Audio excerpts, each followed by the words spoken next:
I seem to be here. Yes. Hi. Woo-hoo! Yeah. Great. All right. All right, I'll leave you be. Take it away. Hi, everyone. I think you can see me. So, woo, good times. So let's cross our fingers and we will begin. Okay. I caused problems for myself. Of course I did. Let me just get my presentation up and running. Thanks everyone for their patience. It's such a joy to be first, but then there's also a lot of pressure. So, hey, what are you gonna do?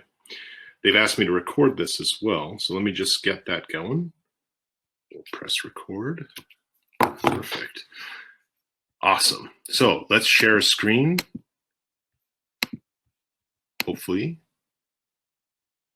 everyone can see my screen. Can everyone see my slides? Awesome. Okay. Hey, we got this working. So this is great. So let us begin. And we're going to jump in. So before I begin and start chatting away, as I am wont to do, what I would like to know from you guys is, anyone here familiar with Swat or ever heard of it? Just kind of curious, just want to get an idea of the majority of people here. Oh, so we seem to have a few. That's good. So for those that don't know, because I'm assuming that there may be some of you who may be shy, I'm going to give just a quick primer. Okay, so SWOT is a framework that marketing usually uses and other teams to analyze an organization's strengths, weaknesses, opportunities, and threats. And it helps you to build on what you do well, to address what you're lacking, to minimize risks, and to take the greatest possible advantages for chances for success. And usually it's in some kind of grid format. But you may be asking, why should a community builder, one, know what this is, and why should they even use it? So let's jump into that. So the first I think that's interesting to consider is that it's pretty sure if you use them, your business leaders are going to be familiar with it. We always talk about creating frameworks and reports and governance documents, but especially if you're reporting into the marketing organization, this is something that they're familiar with. So you're not trying to convince them on using something that they aren't already familiar with. The other thing that's really good about it is it helps you focus the conversation on the things that matter, kind of pointing out the areas that you want to focus on. And finally, it's very versatile to approach your community goals. So I said to myself when I was coming up with this talk, how could I take SWOT and make it something useful that you could all kind of benefit from? And if you've known me any amount of time, I know that there are very many familiar names in this group. I love acronyms. So I thought about something called ACE, or calling it the ACE method of using SWOT for community. So I see three ways that you can use SWOT. One is you can use it to analyze your community plan. So if you have a community plan, you can use it to analyze it. Two, you can use it to create a community plan. Or three, you can use it to explain a community plan. So that's, if you have to send it to management team or some other ways. So I said to myself, how are there some ways that I could bring this to you all? And of course, I wanted this to be an interactive workshop that would be fun and useful. So we're going to begin with that. So in this workshop, I'm going to share with you the three ways you can use a SWOT for each of these objectives. And there's a worksheet that you should be able to access at the link that I have here. So what I would like you to do is head on over and grab that sheet. So I'll give you a moment. Also kind of think of what kind of area you want to use of the ACE. And so I'll give you a moment to get that link. Make a copy. So all you do is you go up to the file menu and click make a copy. That requires you to be logged into Google. If not, you will be offered an opportunity to download it, which you can. And thank you, Evan, for sharing it there. It's always hard to type and do it at the same time, but if you head on over there, grab yourself a copy. And so the goal is, what we're going to do is we're going to work on this together, because I really wanted this to be an interactive scenario. You know, just because we can't be in person doesn't mean that we can't have fun with this. And so the goal here will be to work on this together. And you can ask your questions as you go along in the chat. We're all going to work on this collaboratively. And I've also made sure that the slides are attached in the document as well, so that you have a chance to, you know, look at it later if you want to add other ones. I just want to make sure everyone's good and ready. Hopefully everyone got their SWOT spreadsheet. If someone could tell me here in the sidebar that they've got access to it, and it's working. You know, it's one of those weird things. Okay, good, Lisa, thank you. So I want to make sure everyone has it. So take a moment, look at the three that are on the screen there where you're analyzing, creating, or explaining. Choose the one that you want to go with. I've put it in the document as well. As you see, there's a link to my slides. I'm not hiding anything. You know, the slides there have all the questions I'm going to go through, and we will proceed. So we're now going to talk about strengths. So strengths, of course, are things that your company, brand, or community do well, and you are looking to analyze. So we're going to start with the A here. So these are some of the questions that, if you're looking to analyze your community strengths, these are the things that you want to look at. So what are the things that make your community unique compared to other communities in your space? So think of all those things that you do that you believe are really unique. What internal knowledge, content makes your community the place to be? What's something that maybe that you offer, you know, that you're saying, you know what, no one else is doing this?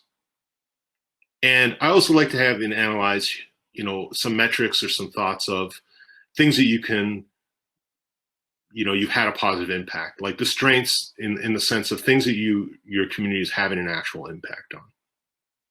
So I'll give you a second here to take a look at this. If analyze is what you've chosen. And like I said, the slides are there, so you can follow along. If I move too fast and go on to the next one, and unfortunately with some of the delays today, this may be a little bit of a shorter session, but thankfully the slides are there. I didn't want to have any delay in you guys getting that information.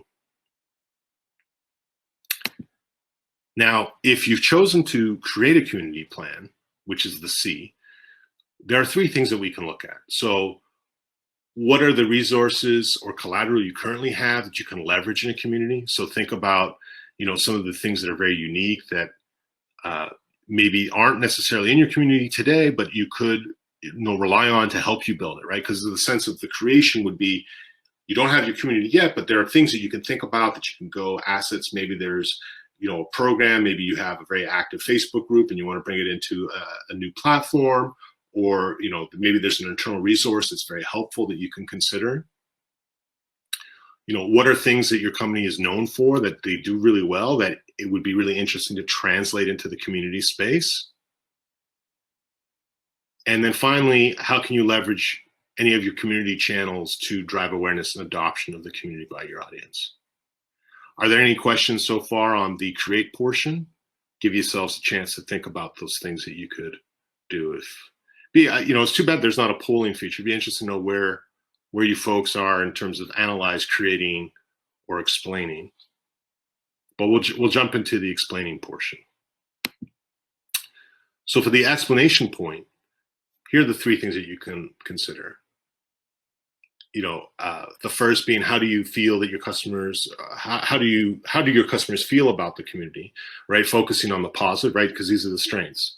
So, you know, it would be, you know, the things that you think that, or not that you think, but you have data on that proves, you know, that the communities of benefit. I think of BMC when they were telling us how people that were in their community that had a higher NPS, you know, this is kind of that section where you would think, right, that people in the community have a higher NPS score that are using the community. So you want to have like maybe your stories or examples that you would want to bring up, right? Things that you've noticed, maybe people giving positive feedback. Hey, I'm really happy that I'm able to get answers in my community, that I don't need to contact your support. It could be, you know, having your influencers creating content. What are those strengths and those things that you would want to, share with upper management. So that is all those things that we're going to put in the explain portion. So, and like I said, you have the slides that are on the tab 1, so you'll be able to see it. It's right there. If you missed the earlier sections of ACE, which is, analyze, create, explain.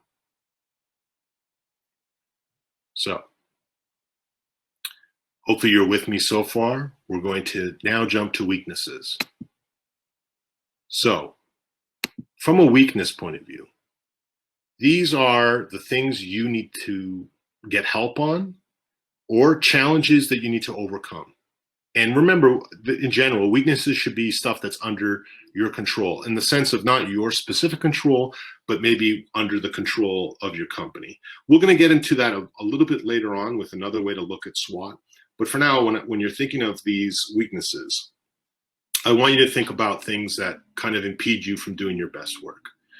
So that could be, for example, lack of visibility on your website, right? People don't even know that it, so I see here, Mary said she's analyzing. So that could be an example, right? Of, do people know when they visit your company's website that there's a community that they can find it? Because that would be a weakness, right? That would be impeding you from being able to do your best work. Or it could be personal skills that you think, what, if I had a better, understanding of analytics, or if I had better access to management, or if I had budget that I could actually invest in the community. These are things that, can be considered a weakness, because all of these can be addressed in various ways. It is a weakness today, but it's things that you can go ahead and try to fix or work on. Now, so Lauren here has Lori has a comment. In social work, we'd often call weakness needs and barriers, which I think helps me frame it well. Yeah, absolutely. That's a really great way to look at it. It's things that you need, and there's a barrier, but the point of the weakness here is that you can overcome it. We're going to talk about external stuff in a moment, but these should be things under your control. So when we're talking about creating, what are the impediments to actually making that community happen? So that could be budget, it could be buy-in, it could be your lack of people. You don't even have a community team, or you're trying. What are those weaknesses that, with the right support, or when you're presenting this, if you think about it, if you're presenting this to an executive manager, what are the things that you need to get your stuff going? What are those weaknesses and barriers? And then, what are some of those internal, needs that you'll have to get addressed? So if it's like a support community, but no one from your support team wants to even talk to people, that could be a problem. Or it could be, maybe your technical skills aren't there, and they're wanting you to run the technical community yourself. So that could be a matter of training, or it could be a matter of, being assigned someone who can work with you. So we want to look at, those kinds of things that you think that you could help when you're creating the community, and the things that you need in order to overcome those barriers. And then finally, in this section of weakness, we want to explain a community weakness. So as you notice, they're all kind of similar, but they just have a different take or a twist on it. So when you're trying to explain it, you want to kind of explain it from a point of view of what's impeding your community to be successful, and keeping it factual. Keep it to facts, numbers, figures, but also providing a solution. If you would do X, then this would remove this weakness for me. That's kind of how you want to approach it, certainly, because especially if you're giving it to an executive manager or anyone that has any oversight, it's great to point out weaknesses, but you should also try to offer solutions at the same time. So from that point of view, in this section, what you want to take a look at is the weaknesses and, the needs, so to speak, and the barriers that you're trying to overcome. So I don't know, hopefully everyone is good. Are there any questions in the weakness section? If not, I'll move on to the next one. Doesn't seem to be any questions. So we will move on to opportunities. So the opportunities are the things you can do or to work on to take yourself to the next level. So we're going to look at these through the ACE, thought process, right? The analyze, create, and explain. So from an analyze point of view, Um, this would be diving deep into your data, looking at kind of the community data, seeing what topics or resources are seeing success that you can do more of. It's a very content focused idea in terms of, what are the resources that people are downloading? What are the things that people are, gravitating to? You could be talking to your marketing team. They could tell you about certain resources that may be being downloaded, or the support team, things that there are opportunities that you could engage with. Maybe your customer success team tells you that there is an opportunity with a particular individual that's been very helpful or seems to be very knowledgeable, and including them in the community. Are there people that are in your community that are showing promise that you can engage further? So this is an opportunity, it's essentially with the word opportunity, where you can take yourself to that next level, that you can outlook and you can examine. And it could potentially be things that, if you have the right resources as well, that you could take advantage of those opportunities. And so next in that section would be the creation portion. So are there other channels to explore to create deeper community connections? So maybe, for example, you have Stack Overflow, or you're on Facebook groups, or there are things that you could do to, bring a deeper connection. Are there alliances that you can build with partners? Maybe there's a website or someone else in that space. Maybe it's, maybe you're, a site about boating, right? And there may be a chance that you could connect with some boating brands. Are there strategic alliances of that sort that you can build? Are there things that you could maybe offer that the competition isn't? So, using a fake ID in terms of let's say talking about boating, if you could create community content of things I wish I would have known when I bought a boat, and then using the community to help you create that content. That's an idea of creating those opportunities there, and then using that to then build a community around that. And then what are the trends that can support our community? What are the things that, you're seeing out there that maybe that there's an opportunity? Certainly, for example, working from home right now is a big thing. Is there an opportunity maybe in your space or in your community to create a group for people sharing best practices about that in whatever niche that you're in, right? There may be a specific niche that you're in that it would make sense to engage in those conversations and creating a space in that way. And then finally, out of the opportunities, it's to explain the opportunities. So what are the unique things happening in your community that could benefit the rest of the organization? So maybe it could be, there may be a sub-brand where people have brought up really good ideas that went all the way through and made it into the product, right? So the community can be a very good vessel for that, or interesting or intriguing, and having that conversation and pulling that through and making that happen. So that's an opportunity where you could use the community to explain that opportunity. And then what are the insights that you can learn from in the community to further the organizational goals? So maybe there were things that you've seen through the opportunities that now you can go and explain, and you can put it in there. So with that, we're done with the opportunities. I don't know if there's any questions on that. We're going to jump to threats. Now, threats is always a hard one, I think. But the easy way that you have to think about it, I think, these are things that are mostly beyond your control, but they may impact you. As a generic statement, a threat would be something like COVID-19. COVID-19 is a threat. It's nothing that we have control over, so to speak, in terms of the larger aspect of it, but it's something that could have an impact on a community. If your community was about, vacation rentals, well, you're certainly going to be impacted by that threat. There will be, less traffic or less talking, but then you need to think about how can you turn the community into something helpful for the community of people that are being impacted by this scenario. So you can also use in the threat, starting with analyze, what are the competitors doing that are impacting our community? Could it be that they're offering maybe a COVID-19 resource and you're not? That could be something that you could say, well, that's drawing a lot of attention or being very helpful, and our community isn't offering anything like this or creating a space to have that conversation. But I mean, that might be your decision not to have that conversation.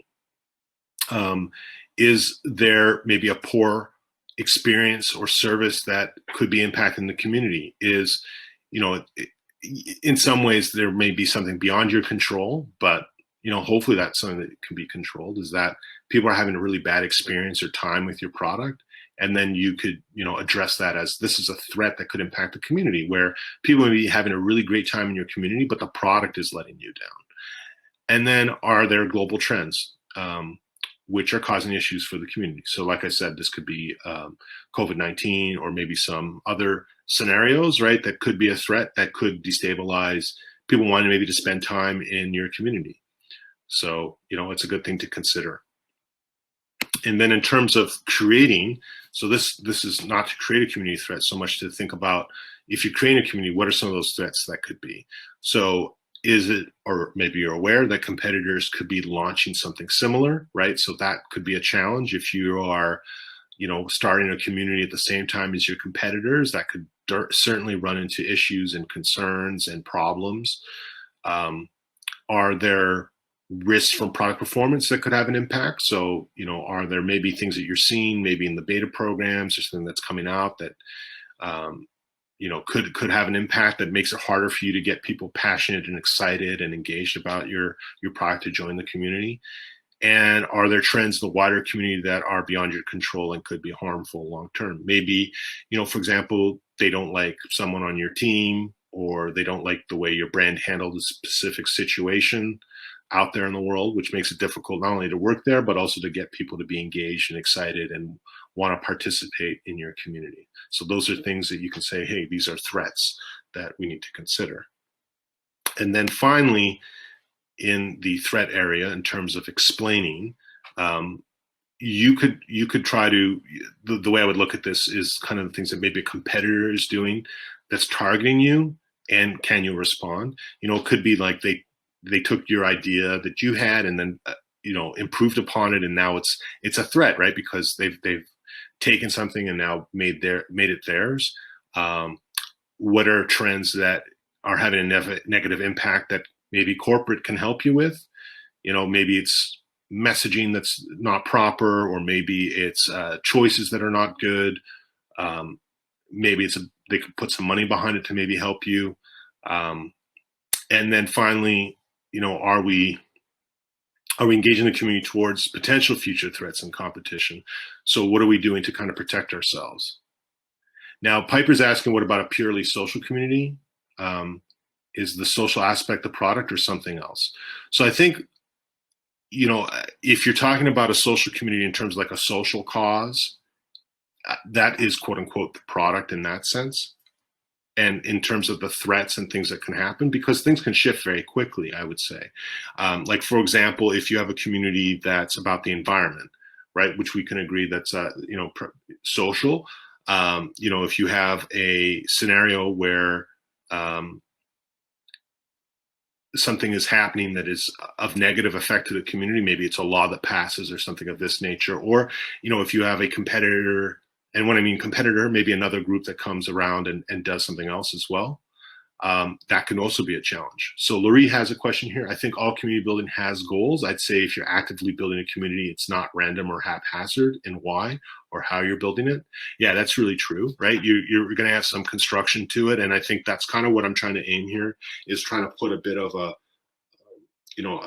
thought process by how you're building it through, so that in the end, each of these has, the things that you want to consider. So in terms of strengths, what have you got going for your community? So those are like the really positive things, the things that make you stand out, the things that make you great, the things that make you awesome, the things that are just the wow, that secret sauce, that special thing, that X factor.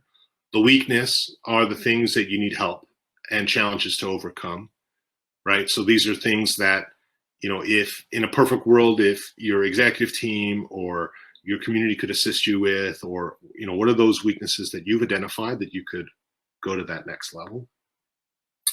Then there are the opportunities. So what are the things that you can do or work on to take yourself to that next level.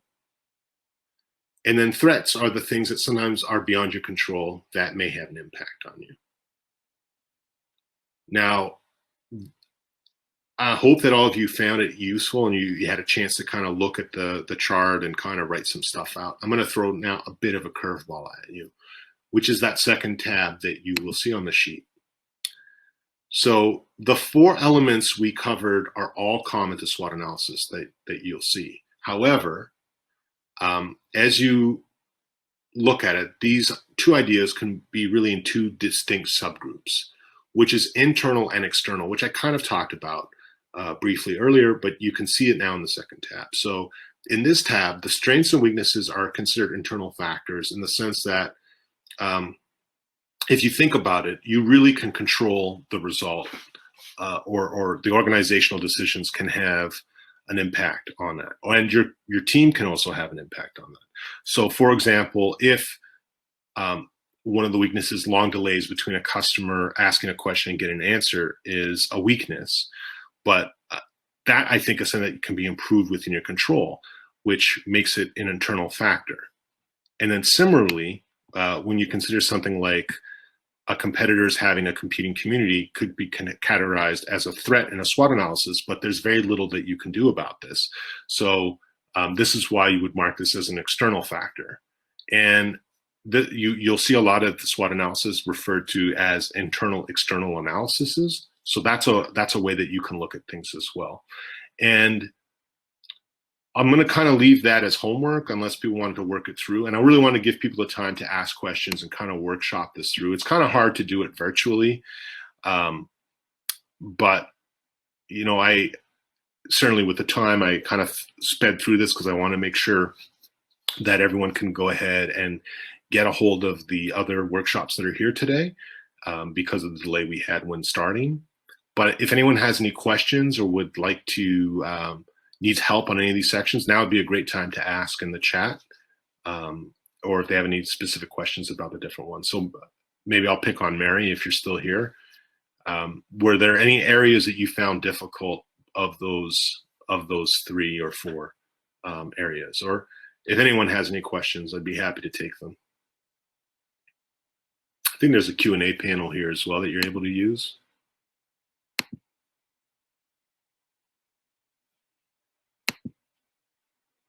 Oh, there we go.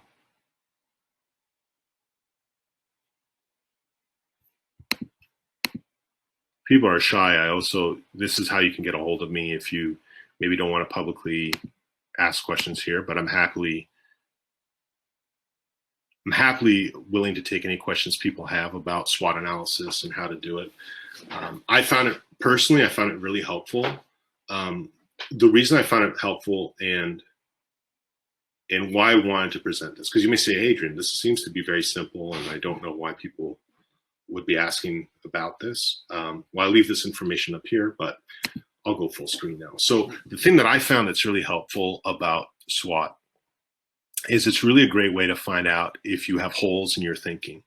Because sometimes like you'll get caught up and you'll write out your plan right in your Word document or Google Docs, but then you never start thinking about maybe there might be things that go, oh, that's something I should have thought about, or this is a weakness or an assistance. It's kind of, you know, you don't necessarily need to use the grid, but I like it in terms of the way that gets your thought process going. So Mary's, like you said, I never thought of using SWOT for community, but I've been working on community audit and this will really help. Yeah, that's exactly, you know, why I wanted to consider it, because, you know, there's things sometimes you get in your head, you know, when you start doing and you're like, oh, what do I write? But if you follow this, you'll consider it, especially when you're analyzing and you go through and you say, oh, wait a second, you know, here are things that we're doing really well that I want our team to know about. Like, here are the things that we're hitting a home run. Here are the things, or quote unquote weaknesses, that I really need help with. You know, maybe it's another body count, maybe it's training for yourself personally to be better at the job, right? So that you're able to call that out. Then threats and opportunities and threats are kind of things outside, but it's like, hey, this is where I see I could take the community if you work with me, or maybe if we had more money put into the community team, or I want to build an ambassador program because there's that opportunity there. I'm starting to see that we have some ambassadors. I'm thinking that we could build it. And then threats are those things that, hey guys, like, we need to be aware that COVID could upend our community. I've seen a lot of communities make that shift, where you kind of had to make that decision, right? You either had to make the decision if you're going to lean into COVID in terms of creating spaces for people to talk about it and have those conversations, or to say, there are other places to talk about COVID. Let's not do it in our community. So Kate writes, love SWOT, also helpful for reframing weakness threats as things that can be addressed or might be in your control to change. Perfect. Thank you, Kate. Emma's asking, if you're using this to explain your community plan, do you have any advice on how to best share this information with leadership? So personally, I think having it in the SWOT plan, to me, is the best way. And kind of what I had mentioned earlier at the beginning is I feel that it's something that they're already familiar with. So in my view, if you say, hey, I would like to sit down with you, I've done a SWOT of our community and I would like to share it with you, I think it's really, really helpful. And Marlies, yes, absolutely. If you look in the create one, or the C, so ACE is analyze, create, explain. So in the planning stage, that's where I'm seeing that creation, so that you're saying, hey, here's the strength of what we have, that nucleus that's going to help us as we're building our community, right? And then what are some of the weaknesses that I foresee in terms of helping us get there? Then what are the opportunities? And then what are the threats that maybe go back? So Emma, you have, if you go to the bit.ly link, I've put the slides in there. There's a little link that says download the slides. So you will have access to all the slides. I didn't want to wait. I wanted you to be able to get it as soon as possible. So the slides are all the slides that I went through today, and that you can follow that through. So it's a really great opportunity. I found personally it was really useful. I've worked with a lot of companies. Obviously, I work at Vanilla Forums, and we work with tons and tons of communities. I found it really helpful, especially in larger organizations that are reporting to marketing. They're very familiar with the SWOT analysis. So then, if you're telling your boss, I've created this SWOT about the community, it also puts a smile on their face, right? Because they know what a SWOT is. So you're talking their language. And, so it's a lot of fun in trying to, kind of, not fun, but it makes it easier. Instead of, giving them like a large report, you're saying, I'm going to use a tool that you're familiar with. And so let's have that conversation. And I think by putting it in that way, you're kind of showing that you're understanding their needs as well, and hopefully that you meet on a level field in terms of getting what you need.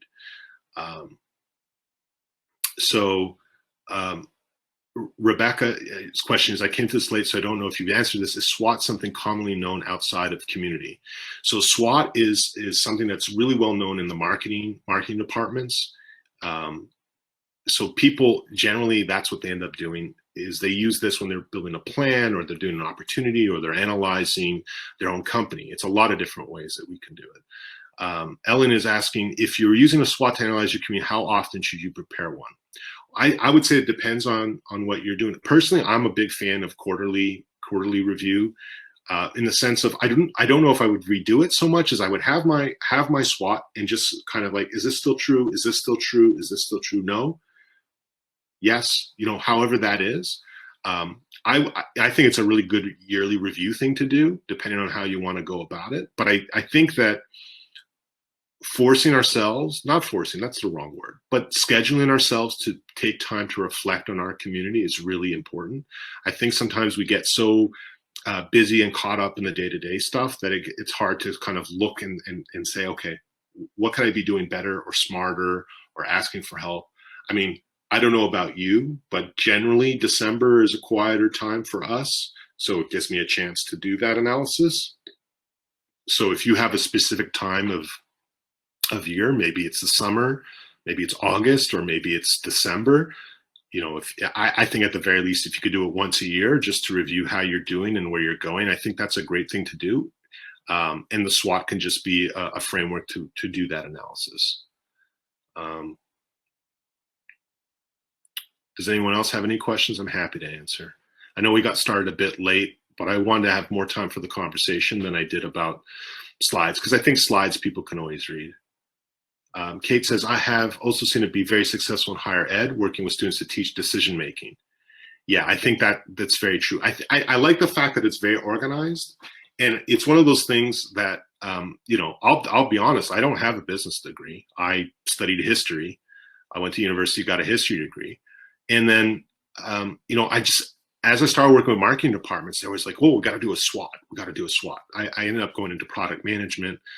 You know, long twisted tail in my career and going into community management, but I found that it was a lot of little things that you would go through and learn, and you know, there would be a lot of different ways that would be used, and I would always see it come up in discussions, right, with product and trying to understand how to do things. And I was like, hey, this makes a lot of sense for a community, because I reported to a marketing department even for my own community.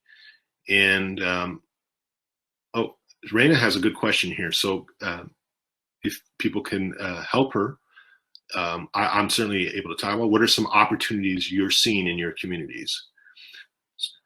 So I'm assuming like what opportunities, but which point of view are you looking at for? Are you in terms of, Raina, if you could help us, are you looking in terms of analyzing, or are you looking at terms of creating, or are you looking at terms of explaining the opportunities? In general, the opportunities I would see is, you know, taken as a generic opportunity would be, you know, do you have an opportunity for an ambassador program or some kind of way to recognize people? Is there some kind of, you know, club that you can create? One thing for me that came out of when I did my own SWOT analysis of our success community was I recognized there was an opportunity to do weekly, or rather bi-weekly calls. So we decided to start doing bi-weekly calls as, you know, something I had done in other communities that I had worked on. I found it's been really successful for vanilla customers that we're doing now, where we're doing bi-weekly phone calls, and people are having a chance to network and get to know one another and talk about how I'm just a facilitator, but they have an opportunity to talk with others about how they're using the platform. And that came out of my just now analyzing how things were going and saying, you know what, we're not really providing that, but that's something that people want. So it was an opportunity that came out of surveys that we do of our community, which, you know, that could be another way that you find opportunities. You ask people in your community, what are some things that you wish we were doing? And for us, what came out of that was people wanted to talk to other people using our platform. So that, Raina, that might be a way to go about it, where you could ask people and ask questions and find out a way that they're being, you know, ways that you can make more value. Thanks, Raina. Yeah, no, that's what happened. We put out a survey, and you know, we said, hey, how can we be more valuable? And people said they wanted to be able to connect with other people using the platform. And we kind of knew, like, it seems like an obvious thing to do, but, you know, having it in the survey kind of say, yeah, we got to do it. So how do we go about it? And then we identified people, and now it's, you know, we're 20 to 30 people rotating through, which is really good. You know, no more than 10 people per call. So it's been really good in that way. So how do you measure retention for those calls? Do people tend to attend calls every other week? Is it a pop-in situation? So I would say it's more, it's considered like office hours. It's really meant to be casual and an opportunity just to meet one another. And that's kind of how I presented it. It's every Friday at 2 p.m. I have a social group that we created in the community. It kind of lets people know who's gonna come. They can RSVP. I send out a Zoom link. They can come. If they want to come. If they don't, that's fine too. But generally, we always have a good handful of people that come to every call. And it's not meant to be anything where people need to prepare or it's stressful. It's just kind of a nice way to end the week and kind of have a relaxing portion. So it's also easy for me to know the retention, because it's not, we're not talking about thousands of people, right? It's people that volunteer to want to connect with one another. So these are people that are actively engaged anyways, as opposed to people that I would go chase after. If I have to chase after you to be part of it, that doesn't really make sense. These are people that were asking for it, so I've created it. And as people join the community in my welcome message, I say, hey, we have these calls. If you want to participate, here's how to join. And if they join, that's great. And if they don't join, I'm okay with that too, because eventually they may decide that they want to go. And it's relatively new for us. We've been only doing it since July. So we'll see how it goes if we need more times or more calls. But so far, everyone seems to be pretty happy with them. Saima has a question. Hey, Adrian, just wanted to ask, how can we show the ROI for communities to stakeholders using SWOT? Basically, how to convert SWOT analysis into numbers to prove the value of community to the C-suite. That's a really good question. So where I would put that is in your strengths, when you're in the analysis, right? And also the opportunities. And so you're saying to me, hey, Adrian, what does that mean? So the strengths are, what are the things that your community is helping in doing to the community is helping that impact the company? I'll give you some examples. So there was a company called BMC we did a webinar with, and they said that there was a significant increase in the NPS score for people that were using the community. That's a strength, right? Because people that were participating in the community, they saw a greater NPS score. And I'm actually doing a talk with the TSIA in a couple of, I think it's next week or 2 weeks from now. And we was having a talk with their lead researcher, John Ragsdale, and he was sharing me some data about community, a customer effort score and how it had a direct impact on NPS. So if you have a support community where you are, people are supporting or trying to find an answer to reduce their frustration, you can do a survey called a customer effort survey. And what that means is when they go to your website and they're engaging in asking questions in the community, before they leave, they get a pop-up survey that says, were you able to achieve what you were trying to do today? You may have seen it at other websites, but essentially what that is it's a survey. It's one question or two questions with a little box. And then what they're able to do is measure the effort score. And then they're able to use that then to calculate satisfaction with experiences and things of this nature.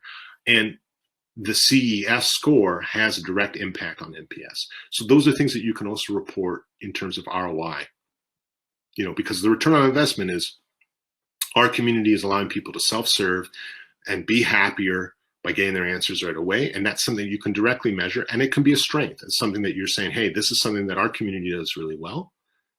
And then if you're not doing it, it can be an opportunity. So, hey, we're not measuring customer effort score, but I would like to go about doing that. And so it's an opportunity for us, maybe a couple of bucks that we could, put towards a platform to do it. Maybe it's Qualtrics or Hotjar or Survey Gizmo or some other tool to go and measure customer effort score and see what we can do with that. So that's an opportunity and a strength, depending on if you're doing it or not. Time to solution is another one that a lot of people measure. We did a really good webinar recently with Nicole Devilites on sense of community, which you can check out. And she talks about, different ways that you can measure things beyond just hard numbers in terms of customer community satisfaction and happiness and things of this nature as well. So Sam, I hope that answered your question. I don't know if anyone else has any other questions, but I'm happy to answer them. We have the time because we started a little late. And I'm always happy to answer them. And if you don't have your questions handy, be aware that Vanilla does have a booth at this event. And so I'd be happy, tomorrow or later on in the event, if you want to come on by and say hello, I'm happy to answer any questions that you may come up. I know right now it's hard, right? Because you just saw it, you learned it. I know maybe tonight you're looking at it, you say, oh, darn, I had a question. I'm really easy to find. I'm happy to answer any questions. And like I said, we have a booth. I will be doing AMAs on tomorrow and Wednesday. I think I got that right, from 2 to 3 p.m. Eastern Standard Time. So I'm happy to answer those questions as well. Marlise, thank you very much. I appreciate that. Yeah, I spent a lot of time thinking about it because I wanted a way that we could approach it as community people and community builders. How can we use something that marketing has been using for years and be useful and really talk their language? I think that's the hardest thing, right? We sometimes we fall into ourselves and we'll do what we know to do, and there's nothing wrong with that. But sometimes I find like if you talk on their language and tools they're familiar with, you kind of break down the mystique and the difficulty they may have understanding. Because when they read a SWOT analysis, they've been doing it for years, they're going to look at it, they're going to understand what you're trying to do. And hopefully that'll make it easier to get what you need, which is our goal. At the end of the day, I want to make sure that I'm empowering you so that you can get what you need and the support that you need. And I find that, you know, I was looking at something someone had put together the other day. They sent me this community plan, and it was great. Like, I loved it. It was fantastic. But it was 10 pages. And I was like, for you and your community team, it's great. But you give that to your boss, they're not reading that. They're not going to read that. You got to put right in front of them, what do you need? You know, what are those opportunities? What are those strengths? What are the weaknesses? What are the threats? It's very, you know, it's very simple. It's right away they can see it. But then if you're giving them this lengthy thing, it's very hard to read all that stuff through. So hopefully, you know, that's good. So Mike says, for sure, we develop a plan on a page so it's all there and easy to see. Yeah, absolutely. I mean, that's the thing. When you game, I mean, everyone does these executive summaries, but imagine if the next time you do your community plan, right, and you have this big plan, and at the top you put your SWOT analysis right there. Yeah, like they could read and they can go into the detail, but if you give them a summary that's there, it says boom, boom, boom, boom. Or if you get the opportunity ever to present to an executive team, at you know, you have time with the CEO or, you know, VPs of marketing or other departments, using the SWOT analysis to do your presentation about your community, it's perfect. You know, you do 4 slides. Here are the strengths, you know, here's the weaknesses, here's the opportunities, here's the threats. And, you know, like I said, I've shared all the slides so you can go through them. So Samya, I'm very easy to find. You can find me on LinkedIn, and you can find me at adrian@vanillaforums.com. That's my email. Happy to answer questions where I can. I'm at the event the whole time, and I mean, a lot of people know me well enough. You can find me really easy anywhere, Twitter or LinkedIn. Happy to connect and take anyone's questions as well.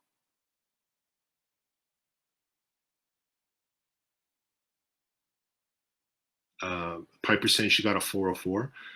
Well, just if the link is in the document, bit.ly a SWAT. I think it was shared here. I don't have a copy like handy, but if you go there, it should be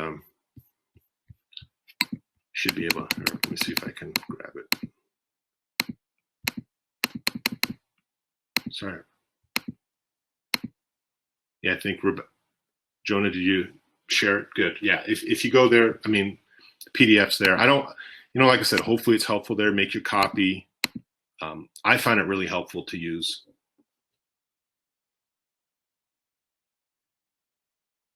And Haya here has presented a way to also reach out to us as well. So there are many ways to find us. Martha, thank you very much. I appreciated it. I don't know how this ends, you know, to be honest. I guess someone comes and pulls me off the stage, but because we started late, I don't know if they're giving us extra time. Martha, I'm glad you found it helpful. Marlise, I'm glad you found it was helpful. Oh, there's Megan. Hi.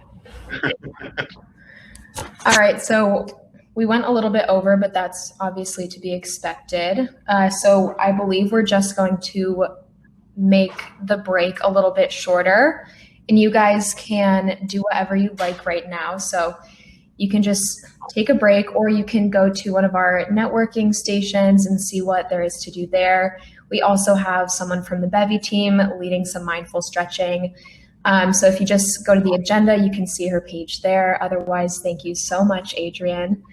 We really appreciate having you, and we look forward to seeing everyone here again, probably in 15 minutes. All right, thank you.